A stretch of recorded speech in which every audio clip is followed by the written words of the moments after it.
यो कानुन चाहिँ दुईटा लेखौं भन्छु। किन एउटै कानुन लेखे? यी ठुला बडालाई चाहिँ कानुनै नलाग्ने, प्रधानमन्त्रीज्यूका विरुद्धमा पनि फौजदारी कसुरको मुद्दा छ, त्यो मुद्दा कहीँ पनि हलचलै नहुने, अनि चाहिँ सर्वसाधारण नागरिकले चाहिँ प्रहरीलाई आँखा जिम्काका भरमा चाहिँ लगेर कुटी कुटी तपाईको जेल हाल्ने।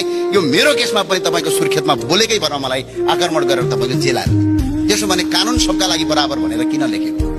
कानुन हाम्रा लागि अलग्गै हो, हामी यसो प्रधानमन्त्री सभामन्त्री भएका नेताहरूलाई अलग्गै हो, जनताका लागि अलग्गै हो भनेर लेखौँ न संविधानमा प्रष्टै।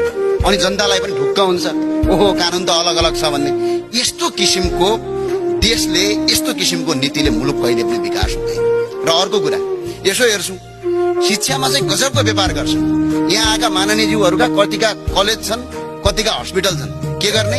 राजनीतिक दल खोल्ने, विद्यार्थी संगठन खोल्ने, अनि विद्यार्थी संगठनको केही भएन भनेर यही सदनमा आएर उफ्रिने। फेरि विद्यार्थी संगठन खोलेर भएका जुन स्कुल, हिजो राजाहरूले बनाइदिएका स्कुलहरू, कलेजहरू सबै बन्द गर्न लगाउने।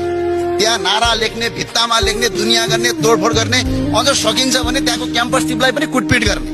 त्यो जसरी पनि तपाईको सरकारी स्कुल बन्द गराउने, सरकारी क्याम्पस बन्द गराउने, अनि निजी स्कुल खोल्ने, निजी स्कुल र क्याम्पस खोल्ने, सरको स्कुलको दाम लिने, अनि त्यसपछि हस्पिटलमा पनि त्यस्तै गर्ने, कर्मचारी ट्रेड युनियन दुनियाँ खोल्ने, अनि भएका तपाईको जति पनि तपाईको काम नलाग्ने सामग्री किनेर दिने, अनि प्राइभेट स्कुल यही